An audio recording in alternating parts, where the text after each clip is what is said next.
Lara Dallman-Weiss hopes to make waves, literally, when she competes in the inaugural mixed-gender sailing event. I sail on a two-person boat. It's 15 feet long, and it's extremely physical. Shoreview native Lara Dallman-Weiss is no stranger to spending her summers on the lake. In fact, like most Olympians, she started her sport at a young age. The coolest part is just like the opening ceremony and standing next to women's basketball players, just like everyone's just so cool.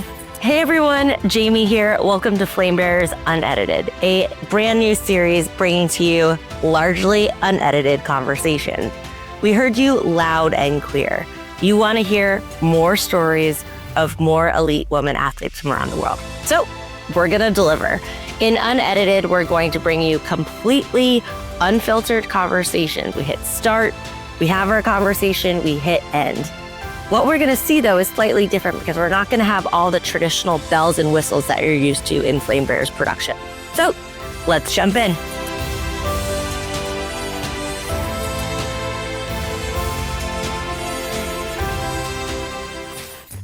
Totally. I'm Lara Dallman-Weiss. I'm currently living in Miami, Florida. Grew up in Minnesota, proud of both of those things. And I race sailboats. I've sailed in Tokyo and Paris Olympics. Amazing. So, Lara, how did you get into sailing? My parents put me in sailing camp when I was 6 years old, and lakes freeze in the winter in Minnesota, so it was just my sport in the summer. And then I played other sports in the winter, and sailing just kind of took off when I went to college, and it became my forever love. I saw that you also almost accepted a collegiate scholarship in a totally different sport. So talk to us about that. What was that like? And then how did you decide to focus really on sailing? I loved track and cross country. I love running. I love the people, the culture, how you push your body. So that and basketball were actually my two main sports. And my mom did a great job of showing me women athletes when I was growing up. And so I would see different WNBA players and different track athletes, and that's what I wanted to go to the Olympics in. And then when I was a senior in high school, everything felt really small and local. So I was about to go to a school just the state over and, keep my same friend group and just kind of like be in my comfort zone. And I knew in me that I had to go far away. And so the backup school that I had was a school for sailing in Florida.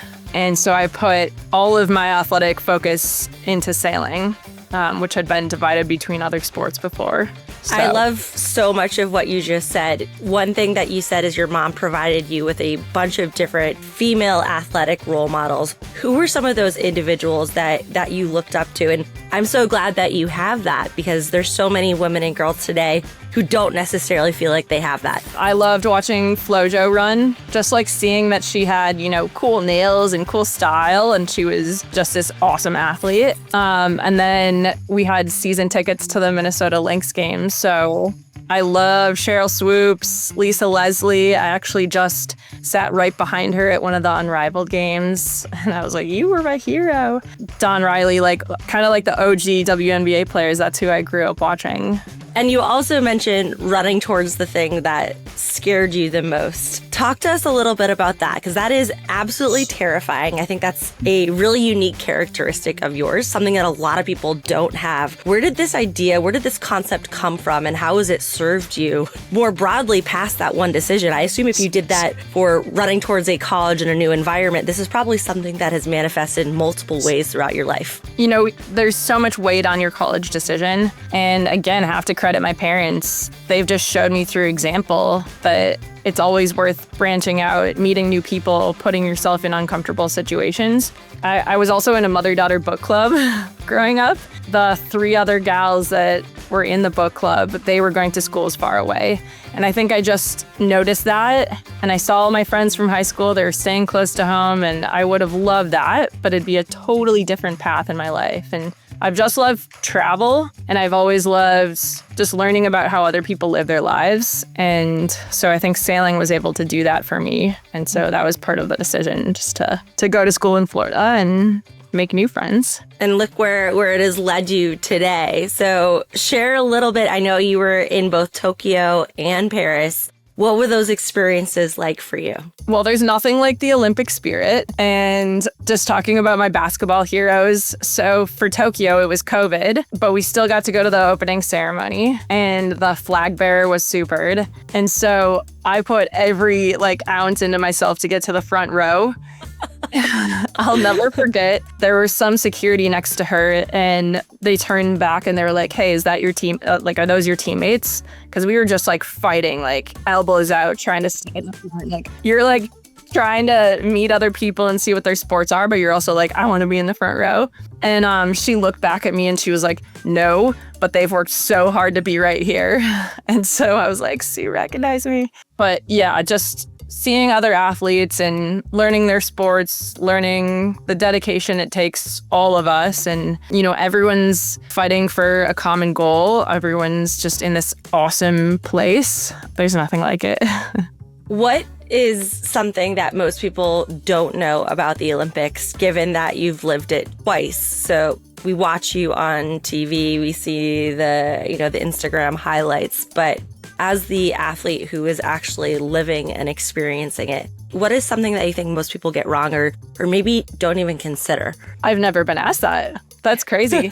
Well, I can go sailing specific. It's really a lot longer than that 1-2 week period. So we have to learn the venue. You have to make sure your equipment is set up for the venue. You have the right combination of equipment. You're really comfortable with where you're sailing. So we come months and months in advance and we're training there, years ahead of time. The coolest part is just the opening ceremony and standing next to LeBron, women's basketball players, just every other athlete that is everyone's just so cool.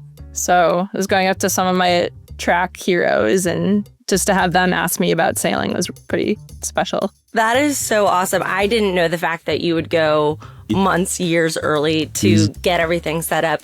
Before we started, you mentioned you want to raise awareness for the sport of sailing and help people better understand the sport. So talk to us about sailing. What are the things that you want people to better know? First of all, we don't sail our boats from the U.S. to France for the last Olympics or wherever we go. Olympic sailing is on very small boats. There are 10 types of sailing in the Olympics, and we don't cross from event to event because you're very specific to your boat. I sail on a 2-person boat. It's 15 feet long, and it's extremely physical. It's worth the visual. It's worth Googling Olympic sailing, and it's a beautiful sport. We race for 6 days. That's our competition. Each day you have a couple races and then your score adds up. So it's this super complex sport where you have to learn the weather patterns. You have to learn your competitors. We don't have locker rooms, and so we just have a boat park.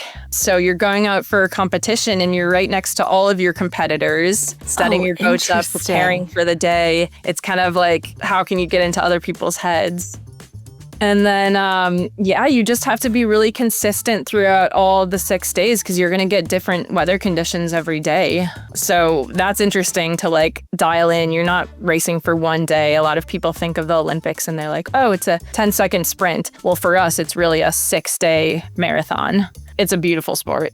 You mentioned getting in other people's heads, probably also staying out of your own head. What are some of the tools or the techniques that you found are helpful for you in terms of staying grounded, staying in a positive headspace for you? I meditate every morning, 15 minutes. My sports psychologist records it to the sunrise. And so he's got a thought of the day, and then he's got a couple other thoughts that he just runs me or whoever else subscribes to him through. And then that just helps me replace any negative thoughts with the good thoughts that I want to be thinking. Music is huge for me. I have different playlists depending on how I want my nervous system to be. I just use the big headphones to kind of block everything else out and manage myself. And then I have a couple different things. I'm really big on visual cues. So at the games, I had a couple bracelets with words on them. I'll write a word in my boat or on the sail that I can look at and just lock into as kind of a reset. And then, I learned this recently, which is pretty cool. There's a pressure point below your collarbone. And it's that kind of where your collarbone ends and it's a triangle area here. If you just press into that and take a deep breath, it naturally calms your nervous system. Wow. And so that's like a really good tool where I'm just like, it's pretty low key. No one's going to see you doing anything crazy. And you can just like sit there and be like, I need to tell my body that I don't need to be stressed right now. Right. Oh, I'm definitely going to use that. That's an amazing tip. Isn't that crazy? I love that. Do you have a specific like pump up jam that is like your pre-sailing go-to song, or do you change periodically? Probably pre-morning, like when I'm I don't know, doing my mobility and stuff. I love Alicia Keys. Yes. So Superwoman usually, but like a lot of it. I love Beyonce. Those are the two that really get me going. But I've got a best friend who just crushes playlists. And so she's always like sending me different rotations. That's so great. And I believe that the rules changed between Tokyo and Paris. Correct me if I'm wrong, where it used to be women only in the boats and now it's co-ed. You have the opportunity to be co-ed. So what was that like? How did it change the sport for you? It was really cool. And I think it started during COVID, a lot of the times. So the boats were either females race females, males versus race males, but sometimes there was crossover in training. Okay. But during COVID, my teammate and I decided to go to Spain. She was in the Coast Guard, and so they were able to like allow us to leave the country when other people couldn't. Wow. And so we trained with the Spanish National Federation and a couple of the other countries that could leave in Europe. And we formed this group of males and females. And that was really special because no one else was training at that time. And we all kind of leaned on each other. And it taught me that I'm capable of racing against the guys. And we just had a really cool bond because we needed each other.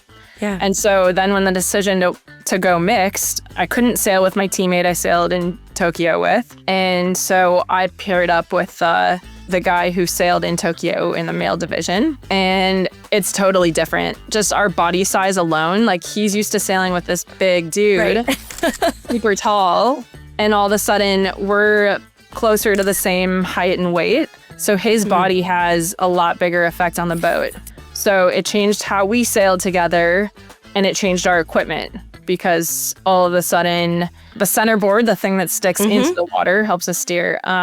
It couldn't be as stiff as they would use it because my weight doesn't have as big of an effect on the boat. Yep. Our mast that we were using, we had a softer mast, and just changing different things about our sail setup and everything. So he had been sailing the boat for over 20 years and had to really relearn how to sail the boat differently. It's so interesting because in different sports, there's more responsibility and opportunity for the individuals to customize things to themselves. Like in track, for example, you get your spikes, your cleats, but really you kind of show up and you run. It sounds like in sailing, there's a lot of gear that you have to make very specific, concrete decisions about to even get you to race day. Does that responsibility sit solely on the athlete? Are there people advising you? Like, how do you even start to make those massive decisions? Yeah, you've got a team around you, and every country does it differently. When we go into major world championships and the Olympics, we have a